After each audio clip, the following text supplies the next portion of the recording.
السلام علیکم ناظرین، میں ہوں آپ کا ہوسٹ محمد گلفام حیدر اور آپ دیکھ رہے ہیں ڈسکوری آف پاکستان۔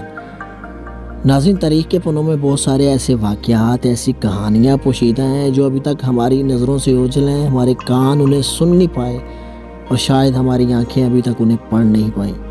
لیکن آج ہم ایسے ہی ایک تاریخی مقام کی سیر آپ کو کروائیں گے۔ ایسے ہی تاریخی مقام پہ ہم موجود ہیں جس کے پیچھے ایک افسردہ، ایک غمناک، خوفناک داستان پوشیدہ ہے۔ ناظرین، یہ کہانی ہے عمر حیات پیلس کی، اور یہ ویڈیو میں جو آپ محل دیکھ رہے ہیں اسے عمر حیات پیلس کہا جاتا ہے۔ اسے برِ صغیر کے تاجر شیخ عمر حیات نے بنوایا تھا جو چنیوٹ کا رہائشی تھا۔ یہ محل لگ بھگ 13 سے 14 سال کی محنت کے بعد تیار ہوا تھا، لیکن بدنصیبی کے شیخ عمر حیات اس محل کی تعمیر کے اگلے روز ہی وفات پا گیا اور اس محل میں زیادہ دیر قیام نہ کر سکا۔ اس کے بعد اس کا بیٹا گلزار حیات اور اس کی ماں فاطمہ حیات اس محل میں رہائش پذیر رہیں۔ اس کے بیٹے کی شادی بڑے دھوم دھام سے کی گئی۔ چنیوٹ کی پہاڑیوں میں ڈھول بجائے گئے تاکہ ہر سننے والا یہ سمجھ جائے کہ اسے شادی کا دعوت نامہ دیا گیا ہے۔ گو کہ ایک وسیع انتظام کیا گیا تھا، لیکن خدا کی قدرت اس کا بیٹا شادی کے اگلے دن ہی وفات پا گیا۔ بعض احباب کہتے ہیں کہ اس محل میں سایہ تھا، اس محل میں جنات کا بسیرا تھا جس کی وجہ سے اس کے بیٹے کا انتقال ہوا۔ لیکن بعض احباب کہتے ہیں کہ وہ شادی کے اگلے روز ہی نہانے کے لیے جب باتھ روم میں گیا تو دم گھٹنے سے اس کی موت ہو گئی تھی۔ اس کے بعد اس کی بیوی کراچی منتقل ہو گئی اور وہاں شادی کر لی، جبکہ اس کی بوڑھی ماں اس کے غم میں 1 سال تک روتی رہی، اور اس کا یہ تاریخی جملہ ہے کہ اگر ہم زندہ رہ کے اس محل میں نہیں رہ سکے تو کیا ہوا، مر کے تو یہاں رہ سکیں گے۔ اور وہی ہوا۔ اس کی ماں 1 سال تک اس کی قبر کو بوسے دیتی، روتی ہوئی، اپنے بیٹے کی یاد میں روتی ہوئی وہیں پر وفات پا گئی، اور ان دونوں کی قبریں اسی محل میں موجود ہیں۔ بعد ازاں اس محل کو ایک یتیم خانہ بنا دیا گیا، لیکن اس کے بعد چنیوٹ کے ڈپٹی کمشنر نے فیصلہ کیا کہ تاریخی عمارت کو ضائع ہونے سے بچایا جائے۔ یتیم خانے کو کہیں دوسری جگہ منتقل کر دیا گیا اور اس محل کو سرکار کے قبضے میں دے دیا گیا تاکہ اس محل کی شان و شوکت، اس محل کی ثقافت، اس محل کی نقش و نگاری اسی طرح محفوظ رہ سکے۔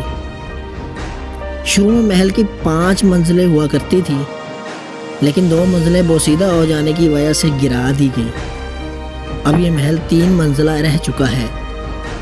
ناظرین، جیسے ہی محل کے اندر داخل ہوں تو ماں بیٹی کی قبر نظر آتی ہے جو اس محل کی بے بسی کی تصویر ہے۔ اس کے علاوہ اگر محل کے اندر نظر دوڑائی جائے، اس کی چھت کو دیکھا جائے، نقش و نگاری کو دیکھا جائے تو دیکھنے والے کو اپنی طرف کھینچتی ہے۔ اس محل کی نقش و نگاری اس بات کا ثبوت ہے کہ بنانے والوں نے، فنکاروں نے اس محل کو اتنی خوبصورتی سے، اتنے خلوص، اتنی محبت سے سجایا ہے کہ تا قیامت شاید یہ محل اسی طرح خوبصورت، رنگین، لیکن افسردہ یاد کے ساتھ، افسردہ داستانوں کے ساتھ قائم و دائم رہے۔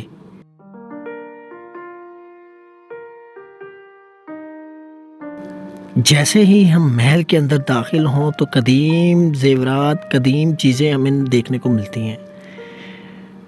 جیسے کہ آپ سامنے دیکھ رہے ہیں، یہاں پر پازیب ہے، اینک ہے، اور اس کے علاوہ مختلف چیزیں یہاں پر موجود ہیں۔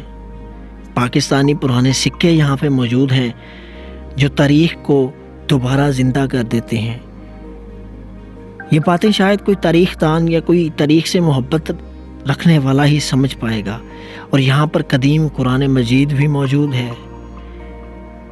اس کے علاوہ قدیم الماریاں، قدیم برتن بھی یہاں پر پائے جاتے ہیں۔ یہاں پر تانبے کی سراہی ہے، اس کے علاوہ جگ ہیں، گلاس ہیں، اور مختلف چیزیں یہاں پہ موجود ہیں۔ تو ناظرین، اس وقت ہم جا رہے ہیں اس عمر حیات پیلس کی لاسٹ ٹاپ بلڈنگ کی طرف، جو کہ کچھ مدم بھی ہو چکی ہے، اس کی تاریخی لحاظ سے ڈسٹرب ہو چکی ہے، مطلب ڈیمیج ہو چکی ہے۔ اس کی طرف جائیں گے اور اس کے بارے میں مکمل آگاہ کریں گے۔ اسی طرح ہمارے ساتھ رہیے گا۔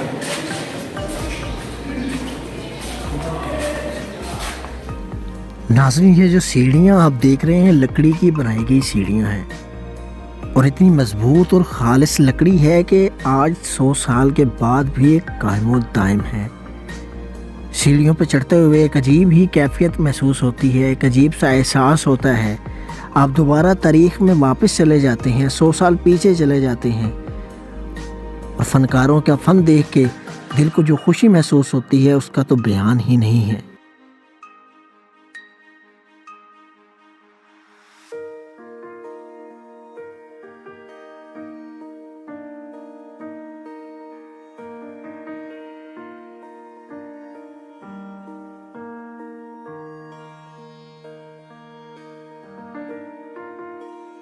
کھڑکیاں دروازے کھولے تو یہ ایک لحاظ سے ہوا محل ہے، ہوا اور روشنی کا قدرتی ذریعہ۔ دوسرا یہاں سے اس شہر کی پرانی تہذیب بھی جھلکتی ہے۔ یہ سامنے دیکھیں گے چھوٹی اینٹ جو ہے مغل پیریڈ کا پتہ دے رہی ہے، اور ساتھ والی یہ برٹش شہر کا۔ یہ شہر کے اندر جائیں تو آپ کو پرانی تہذیب کے نمونے ملیں گے۔ یہاں پہ یہ عمر حیات محل کا تو ہم وزٹ گئے، اس کے علاوہ ایک گرین پیلس ہے، سبز محل، اور یہ شیخ برادری کے بنائے پرانے محلات اور عمارات ہیں جو ایک عمدہ تہذیب دے کے اس کا نمونہ ہمیں یا شکل عملی شکل کی صورت میں جا بجا دیکھنے کو ملتی ہیں۔ وہ سامنے پنک پیلس کھڑا ہے، یہ شیخ برادری کے بنائے پرانی تہذیب کے ایک شاندار شاہکار کھڑے ہیں جو دیکھے جا سکتے ہیں۔ وہ یہ تہذیب گزر رہی ہے اور اس کی جگہ نئی بس رہی ہے، لیکن جا بجا اس کے وہ قدیم صورت نشان دیکھیے۔ اس پہاڑی چنیوٹ کے اندر ایک شہر کی بڑی پہاڑی ہے ٹاور والی، اس کی ایک چٹان ایسی ہے جہاں پتھر کے اندر پتھر ہی میں اللہ کی طرف سے اللہ لکھا ہوا ہے، اور اس کے نیچے نبی اکرم صلی اللہ علیہ وسلم کا نام گرامی حضرت سیدنا محمد مصطفیٰ صلی اللہ علیہ وسلم لکھا ہوا ہے۔ اس پہاڑی کی تاریخ یہ ہے، یہ صدیوں سے ہے، اور یہ صدیوں سے پہلے اس پہاڑی پر ایک پتھروں کا چڑیا گھر آباد ہے۔ سامنے دیکھیں تو ایک شیر بیٹھا ہوا ہے، جب ہم اس شیر کے دوسری طرف ایک اور اینگل سے دیکھیں گے تو اس پر بندر کا فیس بھی بنا ہوا ہے، اور ایک ڈالفن فش ہے، ایک وہیل مچھلی ہے، ایک مگرمچھ کا منہ بنا ہوا ہے، ایک ریچھ بیٹھا ہوا ہے، ایک اونٹ بیٹھا ہوا ہے۔ یہ پتھروں کا چڑیا گھر کیوں آباد ہے؟ بتایا جاتا ہے کہ صدیوں پہلے اسلام آنے سے قبل یہاں بہت سی آبادی ہندوؤں پہ مشتمل تھی۔ یہ ان کا بت قلعہ تھا، ایک اوپن ایئر تھا بت قلعہ، یعنی ایک طرح سے دوسرا ان کا بت قلعہ، یہاں پوجا پاٹ کرتے یعنی مندر وغیرہ تھا، ہاں یہ کھلا مندر تھا، یہاں ہر سال ہندو میلہ لگاتے تھے، اور یہ اب بھی آثار کئی بلکہ اس سے جوڑتے ہیں۔ اس بات تاریخ دان اس بارے میں یہ بھی بتا رہے ہیں کہ یہ اصل میں رانی چندن کا جو اصل محل تھا اس پہاڑی کی ٹاپ اور چوٹی پر تھا، جس چندن سے یہ چندنیوٹ ہوا پھر چنیوٹ ہو گیا، تو یہ دیکھا جا سکتا ہے۔ یہ یہاں سے شاہی مسجد سے بورڈ والی مسجد، پھر کنگ ہاشم صاحب کے محلے ڈگی پار سے گزرتے ہوئے اس پہاڑی پر پہنچیں گے، اور اس پہاڑی پر یہ پتھروں کا چڑیا گھر آباد آپ دیکھیں گے۔ ناظرین وہاں ایک اور چیز ہم نے دیکھی کہ وہاں اب عمر حیات پیلس میں ایک لائبریری بنا دی گئی ہے۔ لائبریری میں مختلف قسم کی کتابیں ہمیں دیکھنے کو ملتی ہیں، انگریزی کتابیں ہیں، انگلش لٹریچر ہے۔ جو انگریزی ادب سے محبت کرنے والے لوگ ہیں وہ یہاں آتے ہیں اور ان کتابوں کو پڑھتے ہیں۔ اس کے علاوہ تاریخ میں مبنی کتابیں بھی یہاں پہ آپ کو ملیں گی، ہسٹری سے متعلق ہوں، متفرق کتابیں ہوں، اسلامی کتابیں ہوں، یہ ساری کتابیں آپ کو یہاں پہ موجود ملیں گی۔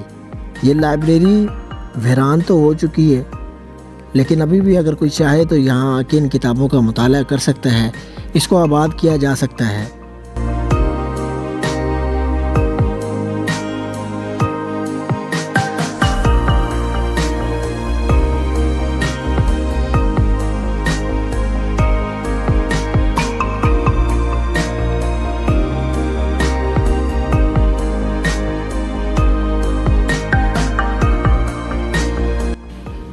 ناظرین یہ تھا ہمارا آج کا پروگرام۔ جتنی محنت ہو سکی ہم نے کی، جتنی معلومات ہم پہنچا سکتے تھے اپنے ناظرین تک ہم نے پہنچائی۔ آج ہی عمر حیات پیلس ویران تو ہو چکا ہے، لیکن بنانے والوں کی محبت، خلوص آج بھی اس میں جھلکتی نظر آتی ہے۔